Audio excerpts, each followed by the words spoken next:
Did you know that St. Luke's University Health Network, based in the Lehigh Valley, Pennsylvania, has been recognized by the U.S. government as the highest performing health system in the United States for quality? You heard right. St. Luke's #1 recognition affirms our status as the top leader among the most respected healthcare providers in the nation, including Houston Methodist and the Mayo Clinic. To state it simply, if you want to receive the best care when you go to a hospital, come to St. Luke's. Listen, all you New Yorkers. Excuse me, taxi. Okay, man, we're looking around. This is the 77 WABC minicast. Oh, girls on film. We're going 80s again tonight, people. It is Durant, Simon Le Bon, lead singer. Very, very underrated band. Encapsulates the 80s completely. I'm listening to this all weekend. Memorial Day, that's Duran Duran time. Even though it's going to be miserable out. Have you seen the weather forecast? I was outside before cleaning out the shed because I'm a middle-aged dork. And it's like 91. I probably lost about 7 pounds today, which I absolutely could use. Yep, literally it feels like 93 degrees, or at least it did earlier today. It's still in the 80s right now at 9 o'clock at night. Just a joke. Yeah, and then things change in a big hurry because 91 as the high on Wednesday here in the New York area, 59 tomorrow with rain and wind. Ugh. Rainfall, half an inch, chance of rain, 70%. Then Friday gets a little better, 68, and then the weekend. Oh, I'm down the shore on Saturday where it will be 54 and raining. And then on Sunday, it's going to rain again, 59. And then on Monday, yay, we get back to 70 again. And then next week, by the time you get back to Wednesday, it's nearly 90 degrees. Look, 90, 50, can we get something in between? 77, 76, somewhere around there, 84, I'll take. Hot, cold, just, it's spring. I want the middle. All right, I'm done with that. Anyway, I'm also done with Thomas Massie. I predicted, of course, that he would lose and lose badly. And sure enough, here we are. He lost by about 10 points. Look, I know some of you, he stands up for the Constitution. He's against reckless spending. I get all that. The problem with this clown is that he never offers a solution that could actually pass in terms of getting the proper votes around a bill that could actually become law. He just complains and votes no on everything, including the big, beautiful bill, which passed by one vote. So Massie nearly was successful in making sure that you didn't keep the Trump tax cuts. You would be paying thousands of more dollars in taxes. You would not get the tax returns that you got this year. He voted against border security. What's that about? And then obviously he voted against the Iron Dome in Israel. He was one of 9 votes against 420 yeses. Again, no. Fundraise. And I'm safe. I'm in Kentucky 4. No big deal. I'll never get voted out until Trump said, all right, we got to get rid of this guy. And sure enough, just like Bill Cassidy down in Louisiana, Thomas Massie is no more. Got beat by about 10 points last night by, it seems like a really good guy, Ed Galain, who is a former Navy SEAL, former Army Ranger, farmer in Kentucky now. Good for him. Massie showing such classy behavior after he lost, instead of saying, I congratulate my opponent, he ran a good race, I appreciate his service to his country. Oh, no. He keeps going with this. Massie is obsessed with Israel, hating on Israel. He's like Tucker Carlson with grayer hair. That's basically what we're dealing with at this point. So this is part of his speech last night. And again, he cannot leave soon enough. He'll probably be on CNN now 7 nights a week. That we do know. Cut number 14, go. Listen, I would have come out sooner, but I had to call my opponent and concede, and it took a while to find Ed Galain in Tel Aviv.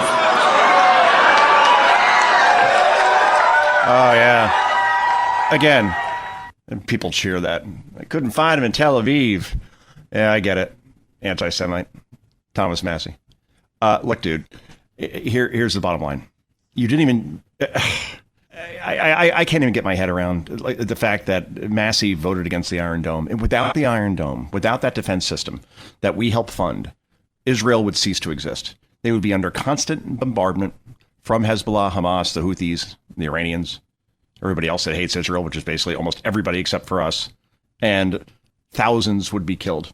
including probably government officials. And then who knows what sort of military assault would happen from there if you don't have that kind of protection. And he still voted against it. That's all you need to know about Thomas Massie. Meanwhile, let's get to some other reactions, shall we? Here's Scott Jennings on CNN on Thomas Massie, and he nails it as usual. Cut number 6, go.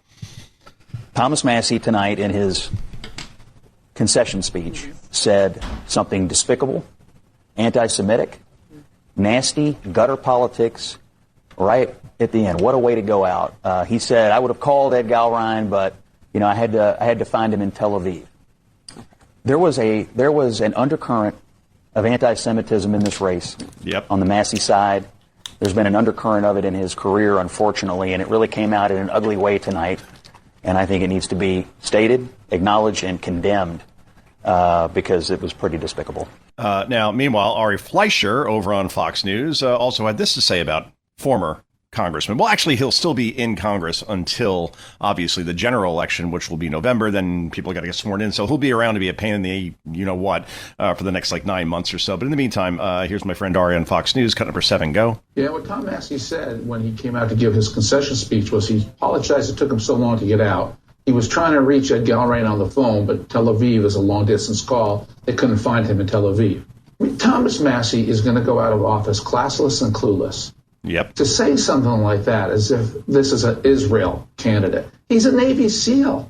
Right. You don't get more American than that. Thomas Massie has a real problem with Israel. That's fine. He can do that. But for him to allege that his opponent represents a foreign nation, he doesn't understand America. He doesn't even understand his own district. He's been drummed out of it. He never supported Donald Trump on anything. And don't give me that he's a libertarian, because he's not a libertarian. He voted against the tax cuts. He didn't support Trump shutting down the border. He has fought Donald Trump tooth and nail on everything. He might as well just be a liberal Democrat. But what he said tonight about Massie equals Israel is just classless and clueless, and that's how Thomas Massie should be remembered. Well done, Ari Fleischer on Sean Hannity last night on Fox. And look, Massie over and over again said that Trump is part of the Epstein administration. In other words, he's covering up something. Look, you could be pissed off about the handling of the Epstein files, and I understand that completely. My problem with Massie is, and Ro Khanna, these people that say they care about the victims, they didn't say one thing, not one, during the Biden years, or even the Obama years before Trump's first term, or even the Bush years. We've known about Jeffrey Epstein being a monster for many, many, many years. And then suddenly these guys, because it's Trump, now suddenly they care about the victims. We want total transparency. Try to find one interview that Thomas Massie did, again, from 2021 to 2025, talking about the Epstein files and the Biden administration's failure to release them in full transparency. You can't find it because it doesn't exist. He tweeted about it a whole 2 times from 2021 through 2025 about the Epstein files. So don't tell me you care, because now there are hundreds of tweets around that. There are dozens of interviews around Epstein ever since Trump took office. Again, this guy is an opportunist, a performance artist, and now, thankfully, he'll be gone in a few months. Ed Galain, meanwhile, thanked President Trump. Obviously, Trump carried Kentucky 4 by, I think it was 67 points. Like that. You want to talk about Trump country? That's Trump country. And if Trump supports a candidate over another, in this case, Galain over Massie, well, this ended exactly the way we all thought it would. Cut number 8, go. I want to thank a few folks, and bear with me, I'll keep this short. I want to thank President Trump for his support, his endorsement, and his counsel as I navigated this campaign, which is a journey of unto itself, and for his courageous leadership of our nation at this critical time. I want to emphasize that, this critical time and juncture in history. Thank you, Mr. President. I want to thank my family that have endured this campaign in many ways that have been so unfair to them. I want to thank my team back here, and this is some of them here. Round of applause.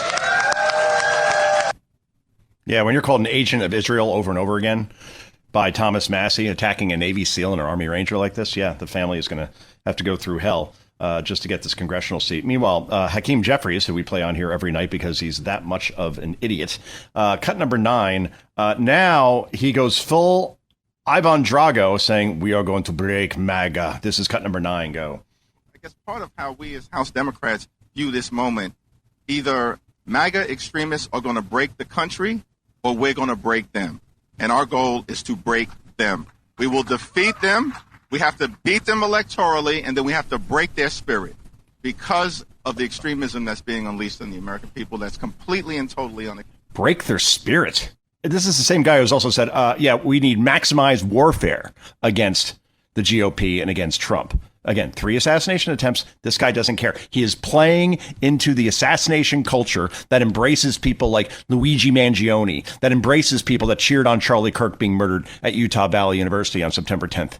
All right. So, again, he uses this on purpose because he is desperate to keep his job. And if they don't win back the House, Democrats, and more, you look at the betting markets, increasingly it looks like they may not, due to all the redistricting, fair redistricting, by the way, in all these states where it could be a net gain of 12 to 14 seats for Republicans. That could be enough to keep Democrats at bay. They don't get back the House. Hakeem does not become the House Speaker. And I would think that after that, he'll be ousted, no doubt. You had every advantage in the world, and you blew it, especially in Virginia, where they spent something like, $80 million on that effort? And the thing just burned to the ground because it was so poorly executed, so illegal. So there you go. Anyway, I mentioned Ivan Drago before. Yep, this basically is Hakeem Jeffries, but this is the 1985 version, cut number 11. Go. I must break you. Yes, I must break you. I must break you. I mean, and you look at, photos of that particular moment. Stallone is probably 5'7"-ish, 5'8" in real life, right? I mean, in great shape, still in great shape. And probably Dolph Lundgren, who played Ivan Drago, it's got to be like a good 6'5", 6'6". I'll have to look it up, but no shot in hell Rocky wins that fight in the real world. Plus, what I don't get is in Rocky 3, Apollo Creed taught Rocky as his manager to be fast, to frustrate Mr. T, who played Clubber Lang. And then Clubber, in the first round anyway, couldn't land like one punch on him. And then Rocky, for whatever reason, decides to go rope-a-dope, even though, again, Clubber couldn't touch him in the first round. So just continue that strategy. Anyway, they had to make it exciting, I suppose. But then in Rocky 4, Drago telegraphs every single punch, and he's slow. And he lands at a rate of about 99.9% of punches thrown. So, I don't know. I've always wanted to talk to Stallone. I missed him by like an hour one time at Fox when he was on Fox and Friends. We would have been in the same green room. I have all these questions for him. And trust me, as the biggest fan, I have all these questions for him. Tulsa King, by the way, is outstanding. And the guy just keeps working, which, there's no surprise there.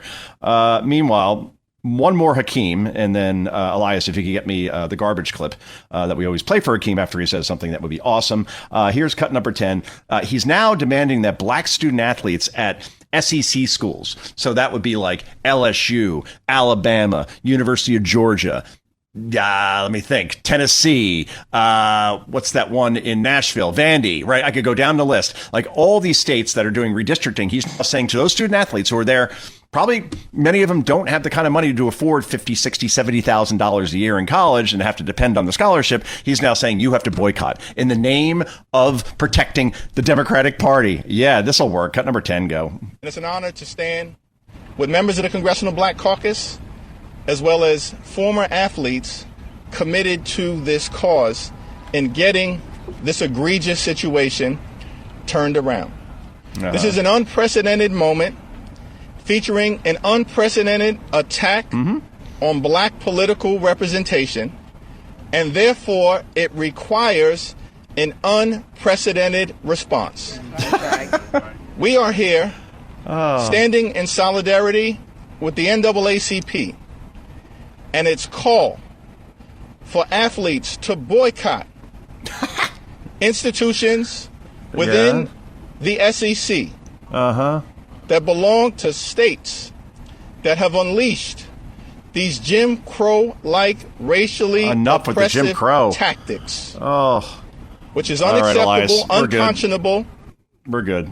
Can you play the trash thing when you think of garbage? Thank you. I just got to hear it. When you think of garbage, think of Hakeem. All right, thank you. It always cheers me up to hear that. Anyway, no present student athletes are going to sit out in terms of not playing. Oh, yeah. Okay. Do this for us. And then what happens to that future NFL contract? What happens to your NIL money? What happens to endorsements? Oh, yeah, but you're doing it for a great cause, right? Yeah, I'm sure that players at the University of Florida will stand up to Ron DeSantis and redistricting and not play this year because they want to make sure the Democrats win the House in the midterms. Oh, God, give me a break. Oh, when you think of garbage, think of Akeem. Anyway, this is Joe Concha. This is Concha at Night. Back with so much more in just a moment. When you think of garbage, think of Akeem.